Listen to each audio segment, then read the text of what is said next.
Agora é a vez da RX 7600, a placa recém-lançada da AMD da nova geração 7000. Diferentemente do que a Nvidia tem trazido, a AMD resolveu trazer duas do high-end e uma de entrada, completamente diferente do que ela tem feito recentemente. E a gente vai fazer uma espécie de análise no vídeo de hoje, no sentido de trazer tanto por que os reviewers lá de fora a odiaram tanto, em comparação de por que os reviewers brasileiros nem criticaram de tanta forma assim, e eu acho até que justo, e eu vou dar os insights do PC Facts baseado em outros reviews, em análises mais aprofundadas e com foco no consumidor, para que você entenda que simplesmente olhar as barras gráficas dessa placa não vão fazê-la necessariamente ser um upgrade viável para você, porque no final das contas, o que a fabricante, a AMD, está querendo parecer é que seja um bom upgrade para quem tem 6600, 2060 ou GTX 1060, 1660, que são um pouco mais antigas.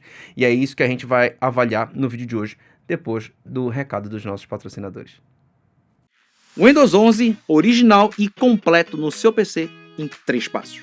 1. Dividimall.com, compra o Windows 10 com o cupom PCF25 para você ganhar 25% de desconto, ele vai sair por R$ 86. 2. Você vai no seu sistema, coloca a ativação, joga a chave que você vai receber por e-mail e ativa o Windows, agora ele é original. Passo 3. Agora que ele é original, você consegue atualizá-lo para o Windows 11 também original gratuitamente. E eu vou te dar mais uma dica de graça. Com o mesmo cupom PCF25, 25% de desconto para ter o Microsoft Office 365. E aí, meu amigo, o seu Windows vai estar completaço. Primeiro ponto, por que os reviewers lá de fora a odiaram tanto? Cara, não foi um fator apenas. Apesar de ela ter um salto geracional de 25, 26% de acordo com o Tech Power Up, em relação à RX 6600, ela não é algo que a gente possa dizer fantástico, formidável, grande vantagem. Primeiro porque salto geracional, como eu já tinha dito anteriormente, fica no mínimo em 30%, 33%, 35%, e já tivemos RTX 4070, 4070 Ti com mais de 40% de performance em salto geracional comparando com a geração anterior. Isso já é um ponto que naturalmente não vai fazer com que os analistas, seja de lá de fora, sejam daqui de dentro, vejam isso como algo positivo. É claro que os brasileiros, quando viram que, em comparação ao avanço das outras gerações, que teve não apenas avanço de performance, mas avanço de preço, conforme a gente mostrou no vídeo anterior, eles acharam que ficou positivo, porque a priori nós tivemos uma queda no MSRP, que é o preço sugerido inicial, e um aumento de performance de 26%. Então fica elas por elas com uma redução de consumo, aparentemente tudo é vantajoso. Mas lá fora, especificamente, os reviewers ficaram chateados por conta da mudança do preço em cima da hora. É claro que para nós brasileiros, o preço não importa lá muita coisa, porque a gente nunca sabe o preço. A gente sempre tem que acreditar no que o fabricante está dizendo, e quando a gente acredita, a gente sempre faz um comparativo do preço em dólar. Só que o preço MSRP, que é o preço sugerido inicial, ele é de 2 anos atrás, e o preço que a gente tem hoje nas lojas, com promoções, com baixa procura, com baixa demanda e uma liquidação de placas de gerações anteriores, não é o MSRP. Então, os fabricantes fazem parecer que a gente está tendo um bom negócio com uma queda de preço das RX 7600, quando, na verdade, se a gente for verificar, essas placas não estão num preço lá muito vantajoso.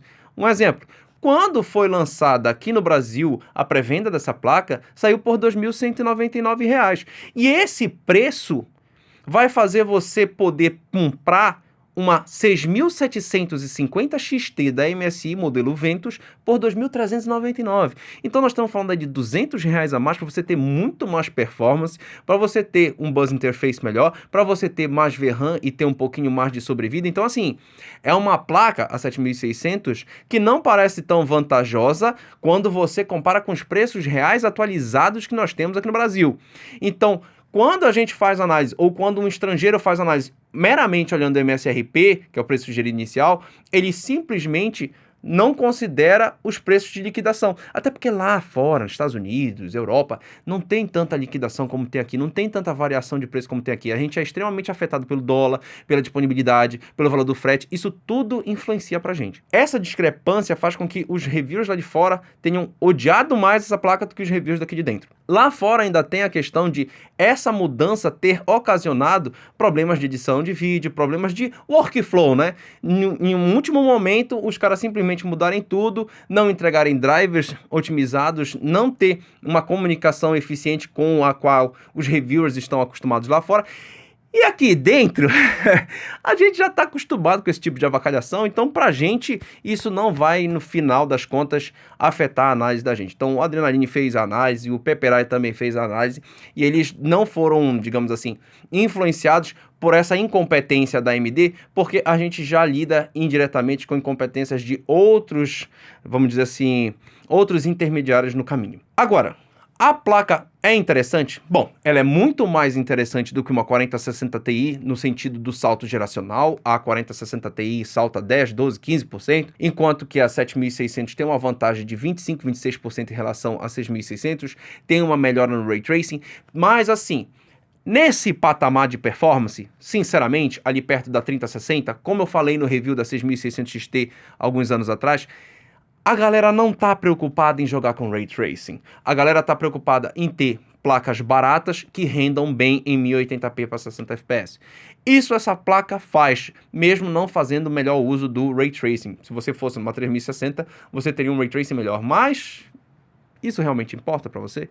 Eu duvido que importe. Então assim, no fim das contas, acaba sendo uma boa placa se vier pelo preço certo. Por 2.199, eu ainda te recomendo uma RX 6750 XT, que tem um melhor Buzz Interface. Um outro detalhe que eu quero destacar aqui para vocês.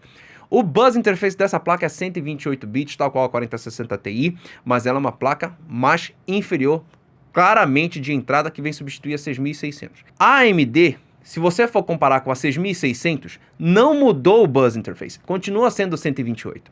Só que isso não pode ser considerado como, ó, tá vendo? A AMD não mudou. Na verdade, a AMD mudou na geração passada, tá? Só que ao menos a AMD na high-end tinha 256 bits de Buzz Interface, nas intermediárias 192 e na de entrada 128. A Nvidia tenta vender a 4060 Ti como uma intermediária de 128, que na verdade deveria ser uma de entrada. A 4060 Ti da geração passada, que é a 3060 Ti, tinha 256, né? Então, para você ver como a gente está numa situação assim, nem a AMD tá dando tanto ganho para 7600, ela pelo menos foi mantida a quantidade de stream processors da AMD, então 2048, da mesma forma como a 6600, foi mantido 128 bits de Buzz Interface, 8 GB. Um detalhe que eu quero chamar a atenção para vocês é com relação ao PCI Express 4.0. Nessa placa, ela é X8, da mesma forma como é na RTX 4060 Ti. E por ser X8, quando você tiver uma placa-mãe ou um processador que não tenha compatibilidade com o PCI Express 4.0, ele vai forçar essa placa a rodar em 3.0. Rodar em 3.0 significa que você vai ter perdas? Não. Mas rodar em 3.0 a X8, você reduz pela metade a largura de banda dessa placa de vídeo. Se você usa sem o rebar, sem o resizable bar, não tem problema nenhum, não vai fazer diferença para você. Agora, quando você quiser ligar o resizable bar, aí vai dar diferença. A, digamos, vantagem é que provavelmente todas as placas mãe que tem suporte a PCI Express 4.0 tem suporte ao Resizable Bar. E a mesma coisa vale para placa que não tem 4.0, não tem Resizable Bar. Então, quando você pega uma B450, mesmo que seja com 5800X 3D, você não vai usar o Resizable Bar e você não vai ter o ganho de performance, que é o que está sendo mostrado pelos reviewers no mundo afora. Por quê? Porque os reviewers lá fora testam com 7950X 3D, com 13900K, com os processadores mais recentes e atualizados do mercado. E aí você aí na sua casa, e aí entra aquela história, será que é um bom upgrade para você? É do tamanho que está sendo mostrado? Provavelmente não. Por quê? Se você tem um baita de um processador que consegue levar essa placa como um Core i9 10900K, ele não suporta PCI Express 4.0. Então ele vai forçar PCI Express 3.0. E aí, com essa forçação e sem o Resizable Bar habilitado, você simplesmente vai ter uma perda de performance na casa dos 10, 15%. Essa perda de performance vai fazer com que o upgrade, que é só de 25, 26% em relação a 6.600, não seja vantajoso. E aí vai ficar mais vantajoso, E aí, duplamente, você fazer o upgrade, em vez de ir para 7600, você ir para 6750 XT, que não precisa do PCI Express 4.0, porque ela tem 16 linhas. Ela não tem só 8. Então, para o brasileiro, que normalmente vai pensar no upgrade apenas de placa de vídeo, ele vai sair ali de uma 1060, de uma 2060 para uma 7600, que tem ali um i5 8400, um R5 3600, 3700X, toda essa galera não vai ter Resizable Bar, não vai ter PCI Express 4.0, e aí vai precisar desse ganho de performance que está sendo perdido quando você não consegue habilitar o Resizable Bar. Porque essas placas, justamente por serem X8, vão precisar muito de tramitação entre CPU e GPU, RAM e VRAM. Por quê? Porque tem pouca VRAM, tem 8 GB.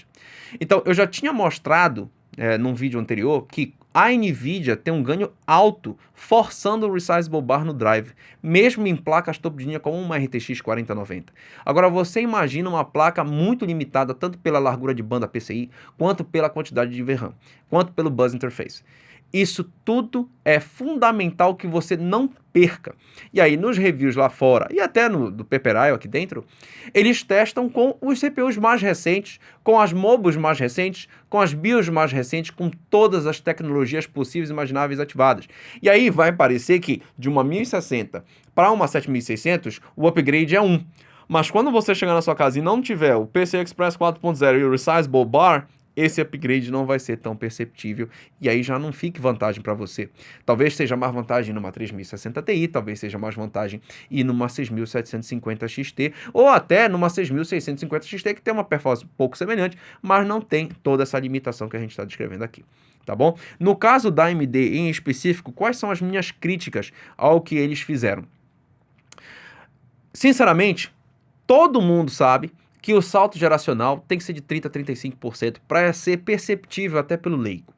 10% você consegue com overclock e com ajuste de alguns settings. 20% é um pouquinho acima disso, mas fica muito tênue ali a casa da percepção de você ver sair, por exemplo, de 60 FPS para 72.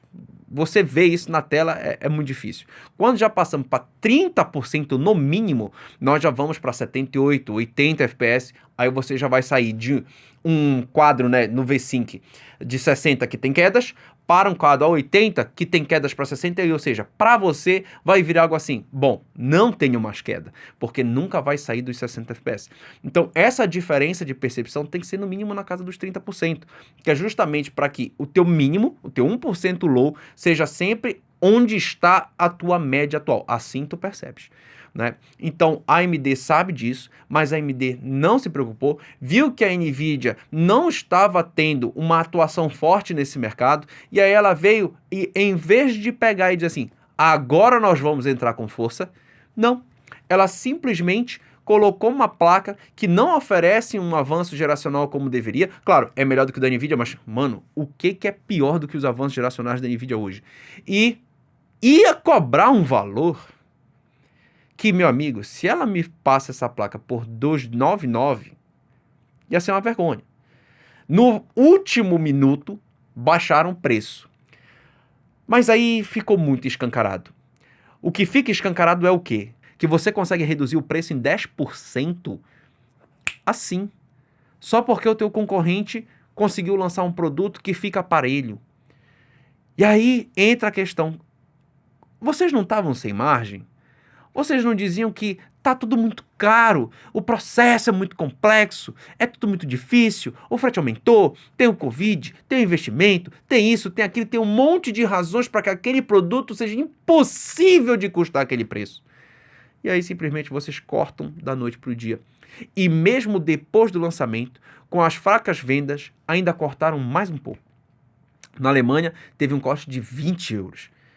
E esse corte ele não foi o corte relacionado ao corte inicial para os reviewers, foi pós-lançamento, gente. Então, de fato, nós estamos lidando com uma indústria que está tentando tirar o máximo de lucro que pode.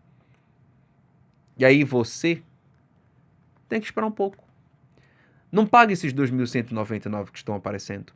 Se for para comprar, compra 6.750 XT, placa maravilhosa, tá 2.399, eu vou deixar o link aí na descrição. Essa sim vale a pena em relação a 7.600 e a 6.600, já vai ser um upgrade de mais de 30%, você vai sentir como se fosse um upgrade geracional, mas, ao mesmo tempo, a gente tem que... Bom, se eu quero uma performance do nível da 7.600, eu posso esperar ela chegar no preço do que é uma 6.600 hoje, que é o justo.